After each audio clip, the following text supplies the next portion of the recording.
Esta es La Voz Experta.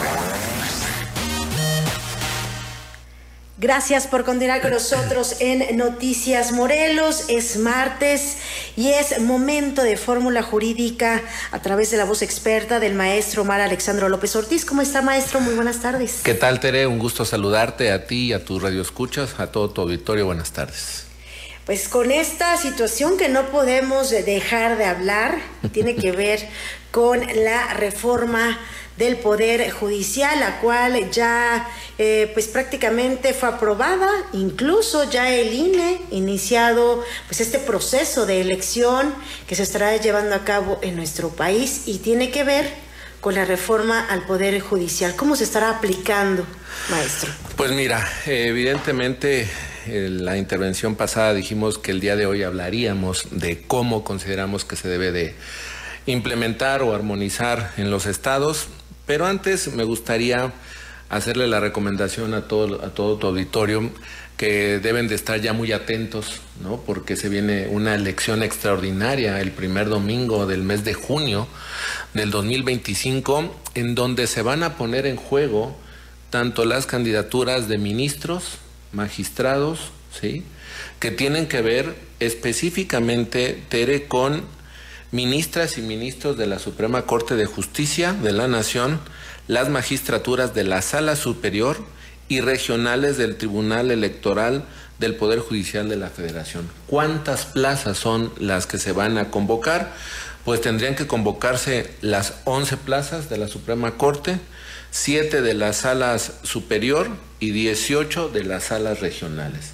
Se entiende que hoy día en un proceso se va solamente a convocar el 50% de estas plazas, así es como lo ha manifestado y lo manifestó también el Instituto Nacional Electoral, pero ahí surgen dudas que voy a dejar en el aire porque incluso ni el INE ni la Suprema Corte sabe cómo van a poder llevarse a cabo. Por ejemplo, los ministros o ministras de la Corte que declinen participar en la elección y que rechacen la oferta de renunciar desde ahora, pero seguir en el cargo hasta agosto del 2025, pueden mantenerse en funciones hasta que lleguen sus relevos electos. La actual Corte puede invalidar leyes con solo 6 votos en vez de los 8 de siempre. La reforma no aclara si la nueva regla de 6 votos ya está vigente o solo será para la nueva Corte. ¿Cómo hará el nuevo Pleno para sacar estos expedientes si todas sus sesiones tendrán que ser en Pleno cuando nos referimos que las 2 salas de la Corte resuelven el 75% de los 3.500 asuntos que despacha la Corte por año? Por eso, ¿cómo hará el Pleno para resolverlo, Tere? ¿Qué tipo de asuntos son los que en la ley secundaria se impedirá que sigan llegando a la Corte para reducir la carga y permitir que funcione solo en Pleno? ¿Cuánto dinero de los fideicomisos del Poder Judicial Federal quedará para financiar la elección? Este dinero también se usará para pagar liquidaciones a jueces y magistrados que declinen participar en la elección o la pierdan. ¿Los jueces y magistrados que declinen participar en la elección pierden automáticamente su cargo? ¿Quedarán decenas de juzgados y tribunales en manos de secretarios?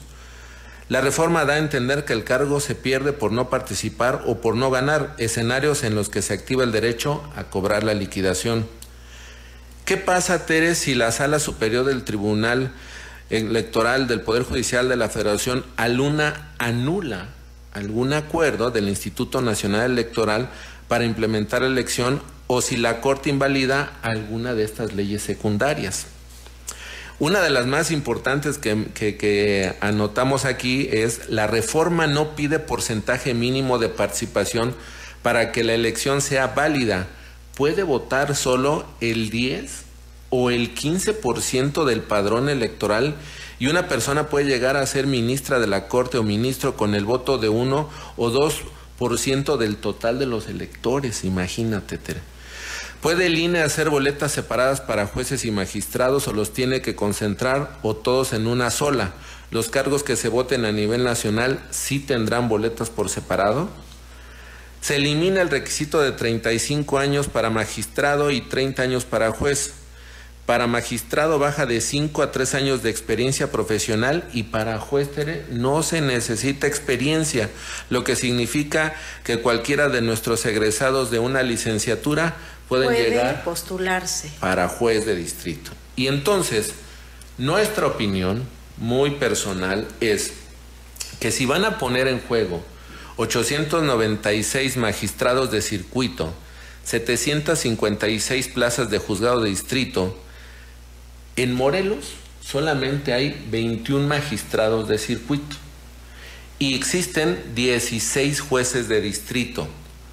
La pregunta es, ¿el INE cómo va a distribuir en el tema de las cartografías?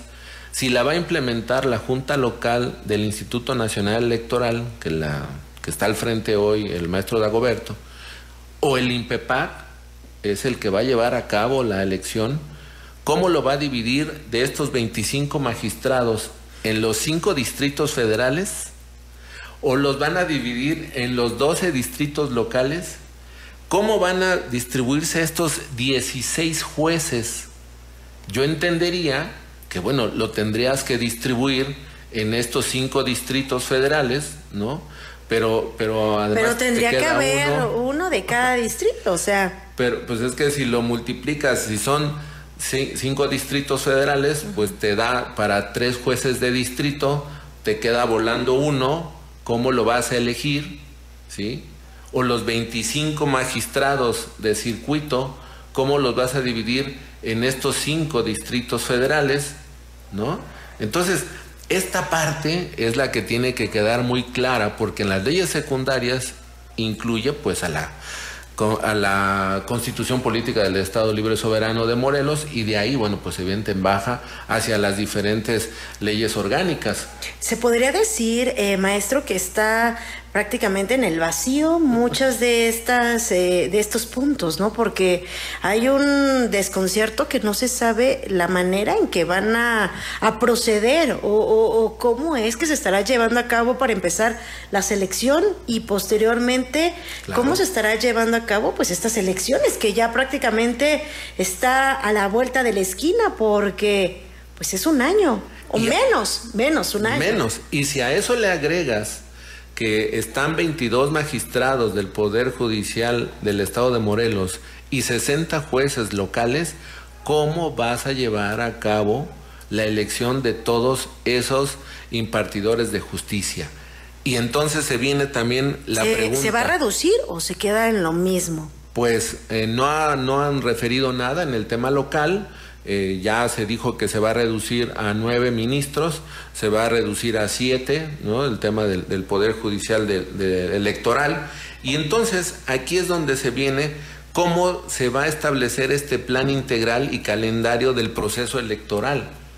Yo, egresado de la licenciatura el mes pasado, con título en mano, voy a venir a tocar a la radiodifusora, a esta radiodifusora que me permita sacar un spot, sacar un mensaje, ¿sí?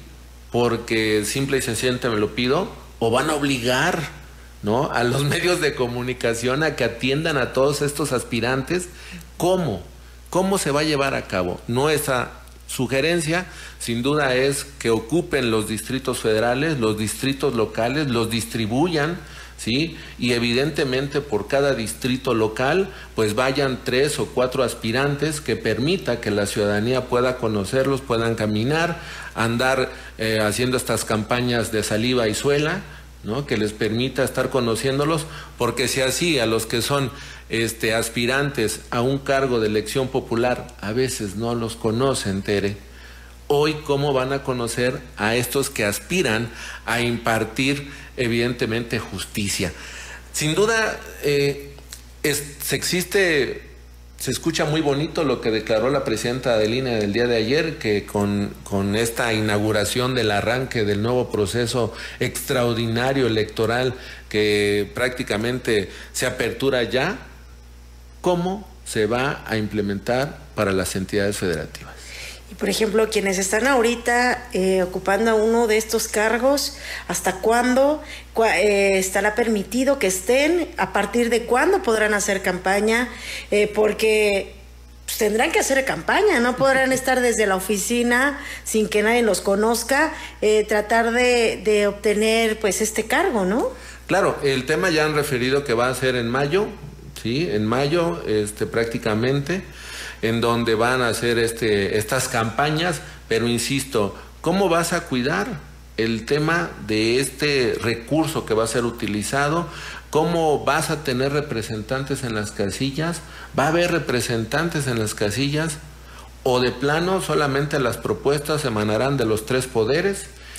O sea, será un mes nada más que tendrán como de campaña, sí, por así decirlo. Sí, claro. Y a lo mejor habrá gente muy profesional que lleva toda la vida litigando y bueno, tenga la posibilidad económica, pero los jóvenes... ¿Y cuándo va a ser el cierre para que aparezcan en las boletas? Porque las boletas se tienen que imprimir muchísimo antes. Pues cuando establezcan las reglas, porque no lo han hecho. No. Hay muchas cosas que no, por eso mismo no podemos soltar este tema, porque es pues de suma importancia, existen muchas dudas, y si nosotros como ciudadanos tenemos dudas, ahora ya me imagino quienes pretenden postular, pues aún más. Pues es que, imagínense, prácticamente va a proponerlo todos los poderes, los 3 poderes que establece el país. El tiempo se nos terminó. Muchísimas gracias, maestro. Nos escuchamos y vemos la próxima semana. Con mucho gusto. Buena tarde a todos. Es Fórmula Jurídica a través de la voz experta del maestro Omar Alexandro López Ortiz. Es momento de hacer una pausa. Regresamos. Tenemos más noticias.